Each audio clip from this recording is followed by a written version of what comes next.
तो यहां पर पिछली वीडियो में हमने बात की थी अभाज्य संख्याओं के बारे में। अब अभाज्य संख्याओं के बाद जो हमारी बात आती है, तो आज का हमारा सबसे पहला जो टॉपिक है वो है संयुक्त संख्याएं। क्या है वो?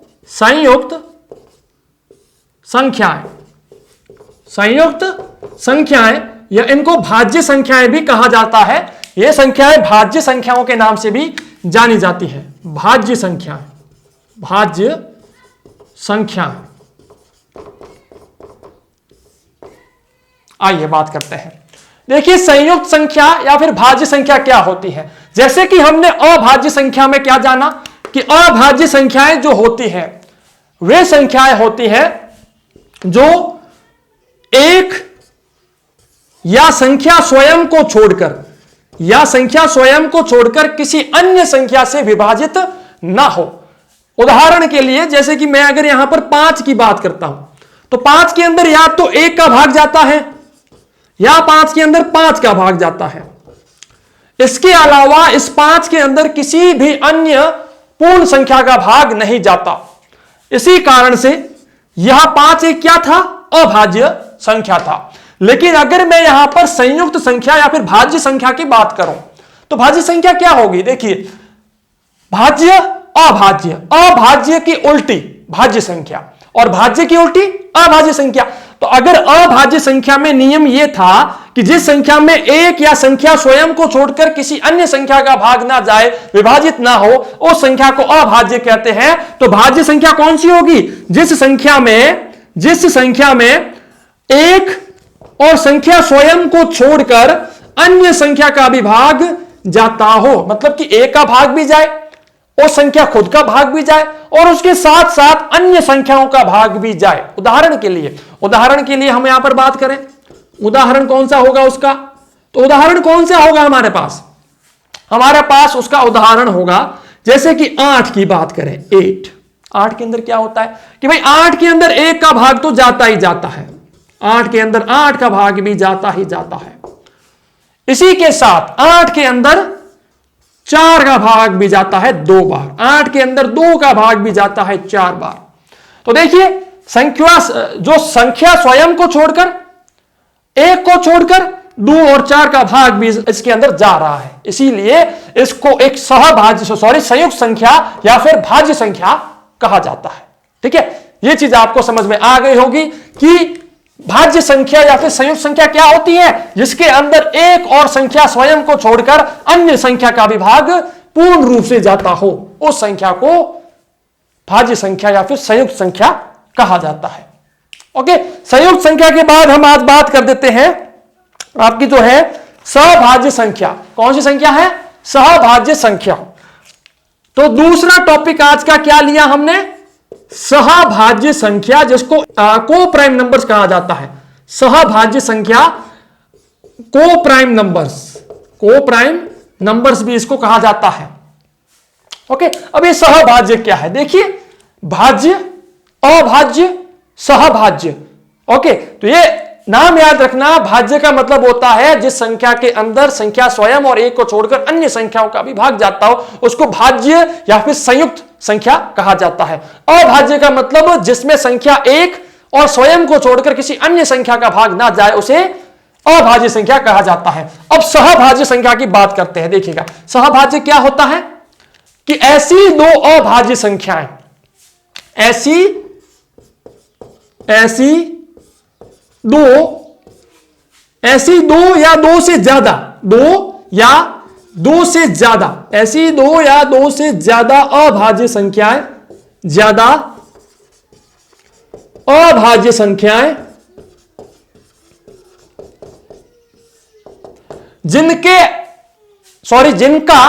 महत्तम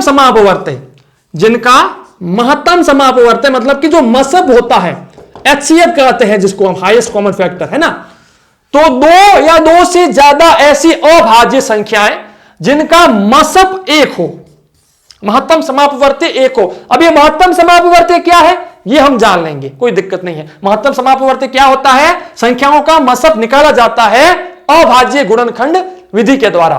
जैसे कि अगर मैं 2 और 4 का अगर मसब निकालूं तो 2 को 2 से गुणा किया 1 आया, फिर यहां पर 2 लिया 2 आया, 2 लिया 1 आया, तो 2 क्या हो गया 2 इंटू 1 हो गया, है ना।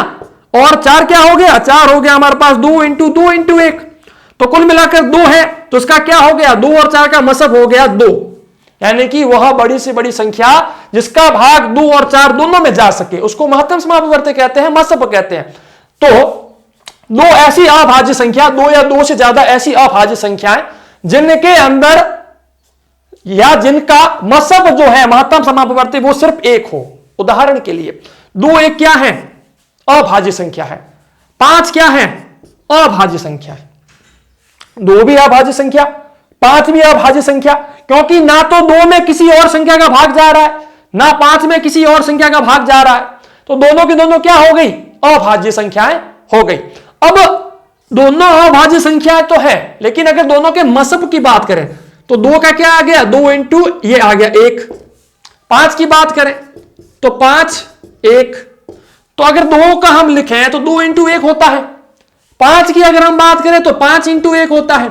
अगर दोनों में समान बात करें कि भाई समान गुणक कौन से हैं, तो भाई एक भी समान नहीं है ना, तो क्योंकि यहां पर 2 है यहां पर 5 है, समान नहीं है, तो समान कौन है 1 है, तो इनका मसब क्या हो गया 1 हो गया। तो अगर हम बात करें तो 2 और 5 दोनों क्या है सहभाज्य संख्याएं हैं, क्योंकि दोनों की दोनों संख्याएं अभाज्य हैं, दोनों की दोनों संख्याएं अभाज्य हैं, और दोनों का मसब जो होता है मसब वो क्या है 1 है। यहां पर एक और बात करते हैं, उदाहरण के लिए मैं यहां पर बात ये करता हूं, जैसे कि 2 नहीं लेंगे हम यहां पर,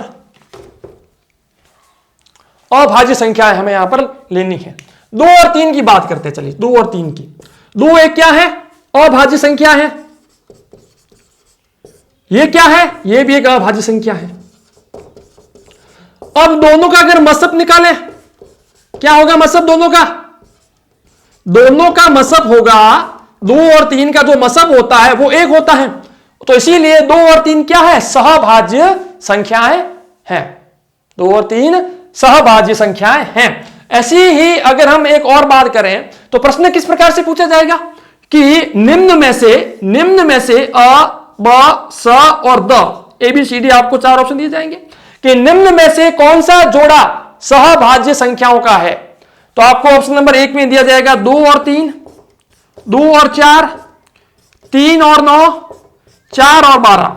तो इस प्रकार से आपको प्रश्न दिया जाएगा कि निम्न जोड़ों में से कौन सा जोड़ा सहभाज्य संख्याओं का है, तो भाई 2 और 3 है, क्योंकि सहभाज्य संख्या क्या होती है 2 या 2 से ज्यादा ऐसी अभाज्य संख्याएं जिनका मसब 1 हो। ठीक है, अब मुझे लगता है कि आपको समझ में आ गया होगा, अब फिर से दोहराने की जरूरत नहीं है। तो कंडीशन क्या कहती है 2 या 2 से ज्यादा ऐसी अभाज्य संख्याएं जिनका मसब 1 हो उनको सहभाज्य संख्या के नाम से जाना जाता है।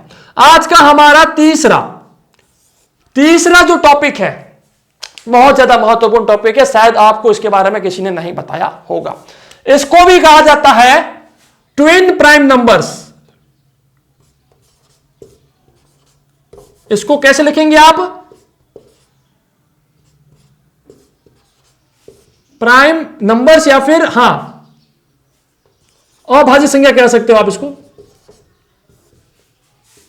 ट्विन अभाज्य संख्या।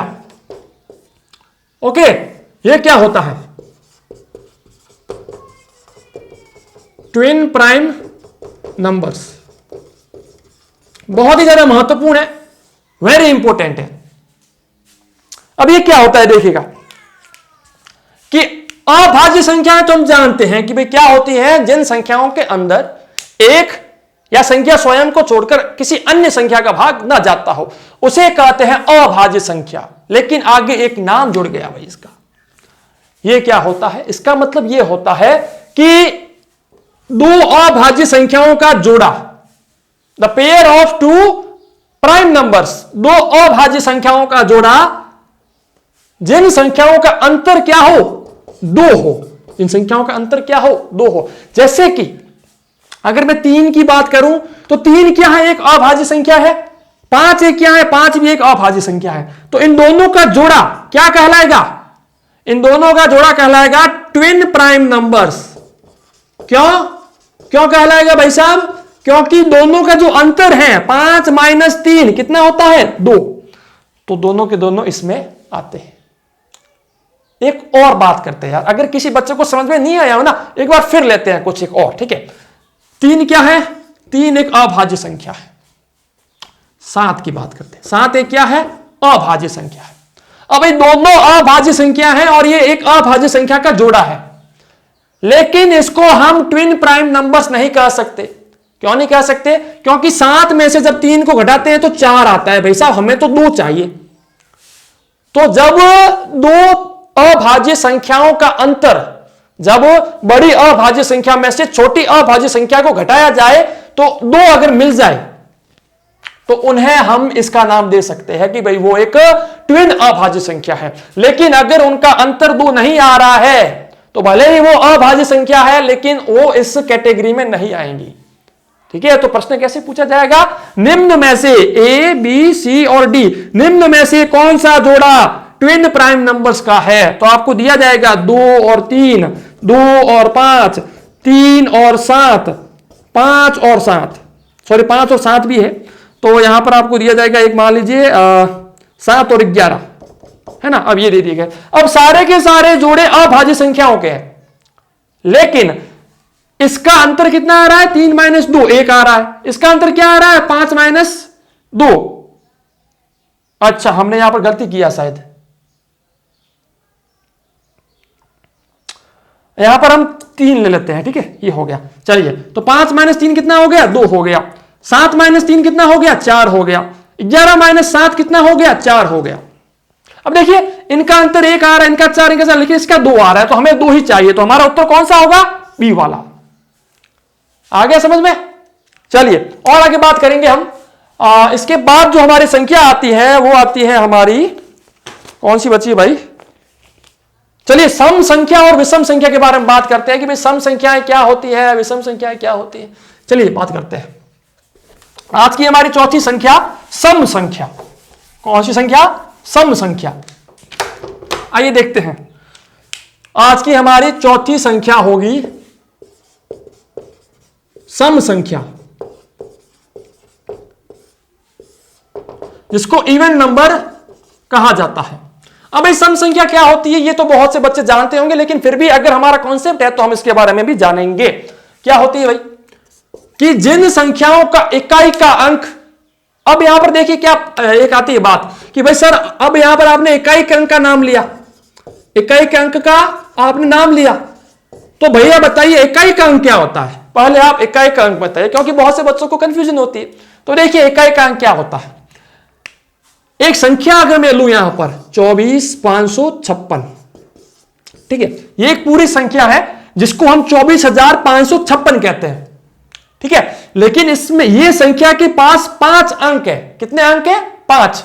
1, 2, 3, 4 और 5, कुल 5 अंक हो गए इसके पास। अब इस संख्या के 2 भाग है, एक है दायां भाग, एक है बायां भाग, ठीक है। ये है राइट हैंड साइड इसका, ये है इसका लेफ्ट हैंड साइड, दाया बाया, ठीक है। तो दाएं भाग में जो सबसे पहला अंक होता है, राइट हैंड साइड में जो सबसे पहला अंक होता है उसको हम इकाई का अंक कहते हैं। उसको क्या कहते हैं? इकाई का अंक कहते हैं। तो जिन बच्चों को कंफ्यूजन थी कि भाई इकाई का अंक क्या होता है, उनको यहां से मालूम हो गया होगा कि किसी भी संख्या के दाईं ओर से जो सबसे पहला अंक होता है उसको इकाई का अंक कहा जाता है।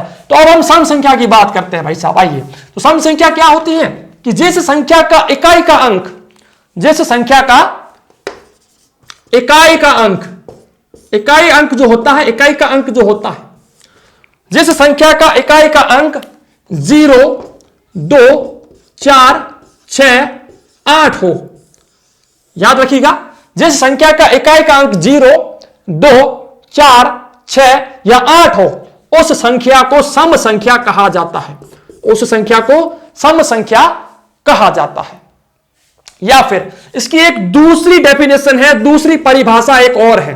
क्या है वो?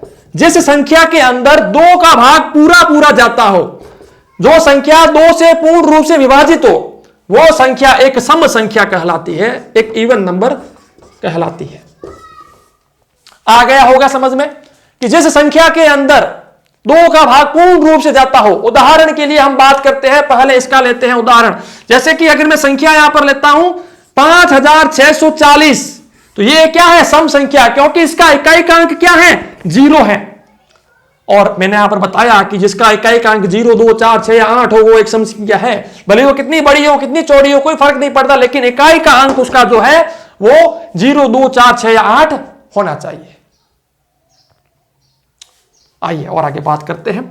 इसी प्रकार से यहां पर जो बात आती है, और यहां पर जो आगे बात आती है, एक संख्या और लेता हूं मैं, 11,455, 2। अब मान लीजिए ये एक संख्या है, ये भी एक सम संख्या है, क्योंकि इसका इकाई का अंक क्या है? 2 है। इसी प्रकार से अगर मैं 8 की बात करूं, तो 8 के अंदर 2 का भाग पूरा पूरा जा रहा है, तो यह एक सम संख्या है।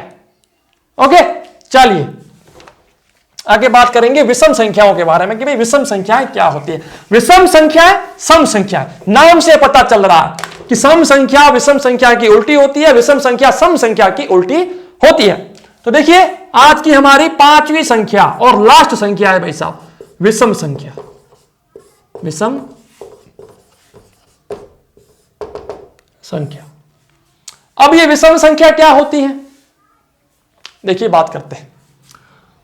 जिन संख्याओं का इकाई का अंक 1, 3, 5, 7 या 9 हो, the number which is having unit place as 1, 3, 5, 7 और 9, जिस संख्या का इकाई का अंक 1, 3, 5, 7 या 9 हो, उसको विषम संख्या के रूप में जाना जाता है। उसको विषम संख्या के रूप में जाना जाता है। या फिर दूसरी परिभाषा, ये तो थी हमारी परिभाषा नंबर 1। अब हम दूसरी परिभाषा की बात करते हैं। क्या कहती है?